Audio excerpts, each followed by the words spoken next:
Hi guys, welcome to TFI stories. మరో కొత్త స్టోరీతో మీ ముందుకు వచ్చాను. అందుకంటే ముందు మీరు ఇంకా ఈ ఛానల్కి సబ్స్క్రైబ్ చేసుకోకపోతే వెంటనే సబ్స్క్రైబ్ చేసుకోండి. ఇలాంటి interesting TFI stories and updates రోజు మీ ముందుకు వస్తూ ఉంటాయి. ప్లీజ్, మీ సపోర్ట్ నాకు ఎంతో అవసరం.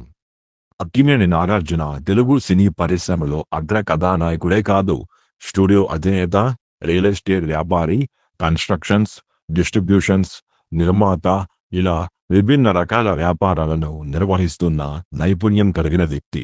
చదివింది ఇంజనీరింగ్లో మాస్టర్స్ అయినా వ్యాపారంలో తిరుగులేని విధంగా రాణిస్తున్నారు.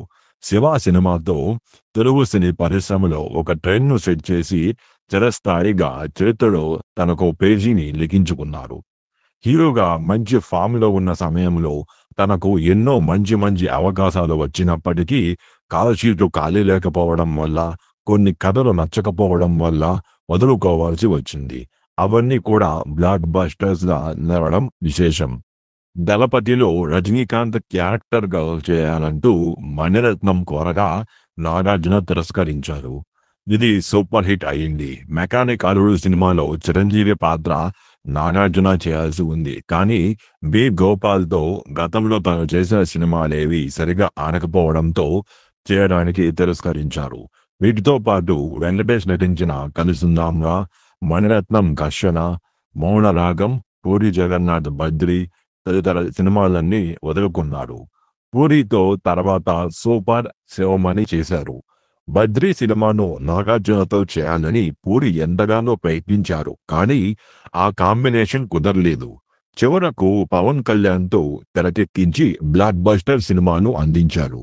ఇవే కాకుండా తన కెరీర్‌లో ఇంకా చాలా సినిమాలను నాగార్జున వదులుకున్నారు. ప్రస్తుతం ధనుష్‌తో 'కుబేర', రజనీకాంత్ సినిమాలో 'కూలీ'లో విలన్‌గా నటిస్తున్నారు. తన 100వ సినిమాను అత్యంత ప్రతిష్టాత్మకంగా నిర్మించాలని నాగార్జున భావిస్తున్నారు. అందుకు అనేక మంది దర్శకులతో కథా చర్చలు జరుపుతున్నారు. కానీ అవేవీ కొలిక్కి రావడం లేదు. నాగార్జునకు సంతృప్తినివ్వడం లేదు. దీని గురించి మీరేమంటారు? ఈ సినిమాలను నాగార్జున వదులుకోకుండా చేసి ఉండుంటే ఎలా ఉండేదని మీరు భావిస్తున్నారు? మీ అభిప్రాయాన్ని కామెంట్‌తో తెలియజేయండి. అలాగే సబ్స్క్రైబ్ చేసుకోవడం మర్చిపోవద్దు. Thank you.